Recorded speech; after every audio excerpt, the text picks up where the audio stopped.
მოგესალმებით, თქვენ უყურებთ რეგიონის დღის მთავარ ამბებს.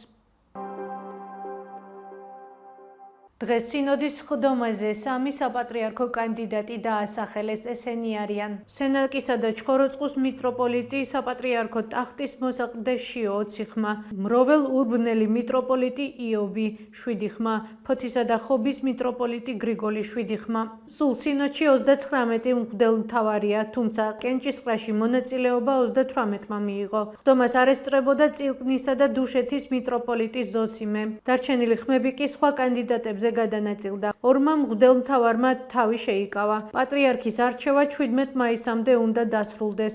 სრულიად საქართველოს პატრიარქი ილია მეორე 93 წლის ასაკში 17 მარტს გარდაიცვალა. ის 22 მარტს სიონის საკათედრო ტაძარში დაკრძალეს.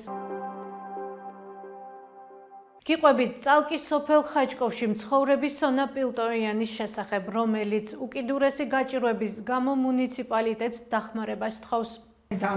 სულ რაღაც 60 ლარს ვიღებ დახმარებას თვეში. ამ ფულით უნდა ვიყიდო ტანსაცმელი საჭმელიც. შეშა ტყიდან მომაქვს. სონა პილტოიანი წალკის სოფელ ხაჭკოვში ცხოვრობს. ის ერთ-ერთია იმ 4282 ადამიანიდან, რომლებიც მუნიციპალიტეტში საარსებო შემწეობას იღებენ. პილტოიანი ამბობს, რომ მისი სახლი ავარიულ მდგომარეობაშია, თუმცა გამაგრების შესაძლებლობა არ აქვს. თვეში მიღებული 60 ლარი საკვებისა და მედიკამენტებისთვისაც კი არ ყოფნის. სახლის შეკეთებაზეც კი მისი თქმით საუბარი ზედმეტია. სახლში კედლები დაზიანებულია, ფანჯრების ნაწილს მინები არ აქვს და მათ ადგილს დახეული ცელოფანი იკავებს. დაზიანებულია ხის კარიც, რომელიც წალკის სიცივეს ვერ აკავებს.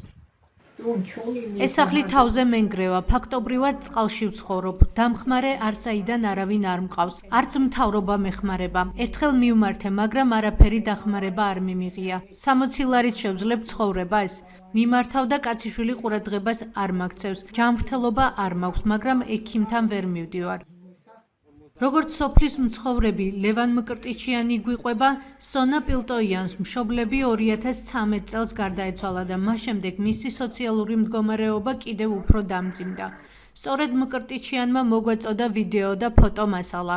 მისი თქმით, სოფლის მოსახლეობა მზადაა შესაძლებლობის ფარგლებში მცირე ფინანსური წვლილი შეიტანოს როგორც სახლის გამაგრებაში, ისე პირველადი საჭიროების პროდუქტების შეძენაში. ადამიანურ პირობებთან ძალიან შორს არის. უკიდურეს გაჭირვებას ხმობს ადამიანი 60 ლარათო მოდახარ როგორ უნდა იარსებოს ეცის გამომჟი ადამიანი როცა არც სამსახური აქვს, არც შინაური ცხოველი, არც არანაირი სხვა. და არავინ არ ეხმარება, მთავრობა ვერ ეხმარება, ხალხმა შეიძლება სიმბოლური თითო ლარი დავეხმაროთ რაღაც ამ მხრივ ლუკმა პულის ფული რო კონდეს ადამიანს. აქვს თუ არა ინფორმაცია ხაჭკოვში მცხოვრები უკიდურესად გაჭირვებული მოქალაქის შესახებ წალკის მერიას და აპირებს თუ არა დახმარებას.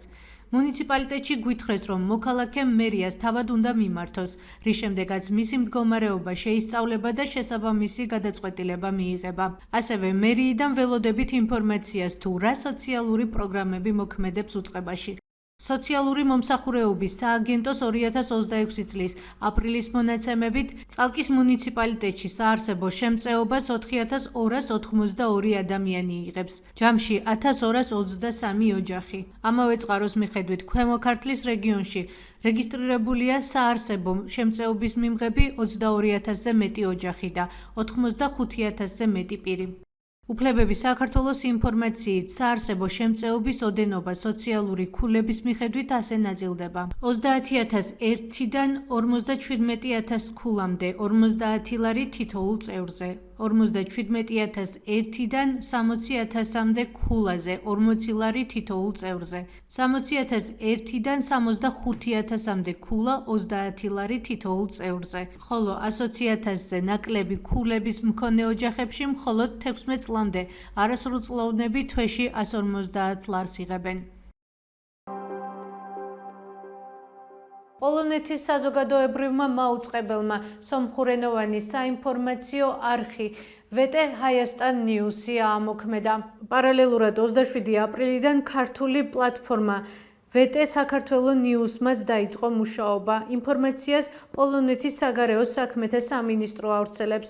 გავრცელებული ინფორმაციის მიხედვით, ორივე პროექტის მიზანია რეგიონში საინფორმაციო სივრცის გაძლიერება და დეზინფორმაციის გავლენის შემცირება. VT Հայաստան News-ი სომხეთსა და დიასპორისთვისაა განკუთვნილი და სომხურ ენაზე მაუწყებლობს. პროექტი სომხურენოვან აუდიტორიას სთავაზობს როგორც პოლიტიკურ, ისე სოციალურ და საერთაშორისო თემებზე ინფორმაციას. VT საქართველო News-ის პირველი გადაცემა 27 აპრილს გავიდა ეთერში.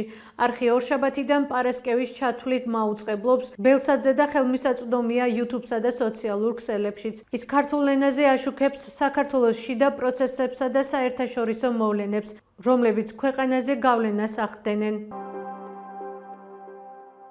რა თქვა სომხეთის პრემიერ-მინისტრმა ნიკოლ ფაშინიანმა 27 აპრილს საჯარო გამოსვლაში. საქართველოს სომხეთის საზღვრების დემარკიზაციის თაობაზე და გეგმავს თუ არა სომხეთის საქართველოს დაუთმოს სოფელი. ჩვენ ამ საკითხით მას შემდეგ დავინტერესდით, რაც სოციალურ ქსელში და მედიაში არაერთი მასალა გავრცელდა იმის შესახებ, რომ ორ ქვეყანას შორის საზღვრის დელიმიტაციის შემდეგ სომხეთის სოფელ ჯილიზას საქართველოს დაუთმობს. რა თქვა ფაშინიანმა გუშინ 27 აპრილს. ეროვნული უსაფრთხოების სამსახურის სასაზღვრო ჯარების ჩამოყალიბების დღესადმი მიძღვნილ ღონისძიებაზე საჯარო გამოსვლაში. մենք օրակարգում իհարկե ունենք նաև Վրաստանի հետ մեր սահմանի սահմանազատման ամփոփման օրակարգը եւ վրաց գործընկերների հետ այս մասին արդեն պայմանավորվածություններ ունենք եւ սրանով ըստ էության Հայաստանի Հանրապետության սահմանների Սահմանազատումը եւ սահմանագծումը կամփոփվի. აღნიშნულ გამოსვლაში ფაშინიანს არ უსაუბრია კონკრეტულ საზღვრებზე და არც სოფლის გადაცემა არ გადაცემის თაობაზე. თუმცა სომხურ და ქართულ მედიაში გავრცელებული ვერსიით მოლაპარაკებების ფარგლებში შეთანხმება სოფელ ჯილიზას საკითხზეც ეხებოდა და სომხეთი მას საქართველოს გადასცემდა. ფაშინიანის საჯარო გამოსვლიდან მეორე დღესვე, ანუ დღეს ფაშინიანის პრესსამსახურმა ნაზელი ბაღდასარიანმა განაცხადა, რომ მედიაში გავრცელებული ინფორმაცია თითქოს სომხეთის საქართველოსთვის რომელიმე სოფლის გადაცემას გეგმავს სიმართლეს არ შეესაბამება. რა ინფორმაცია აქვს საქართველოს საგარეო საქმეთა სამინისტროში საზღვრების დემარკიზაციის შესახებ? ჩვენი მედია უწყებასთან დაკავშირებას ცდილობს, მათგან პასუხის მიღების შემთხვევაში მასალა განახლდება. ვრცელი მასალა აღნიშნულ საკითხზე შეგიძლიათ ნახოთ ჩვენს ვებგვერდზე tok.tv/g. ეს იყო ჩვენს ხელთარსებული დღევანდელი ბოლო ინფორმაცია. მეტი და დეტალური ინფორმაციისთვის ეწვიეთ ჩვენ ვებ და Facebook გვერდს. გმადლობთ რომ გვიყურებთ. ხვალამდე.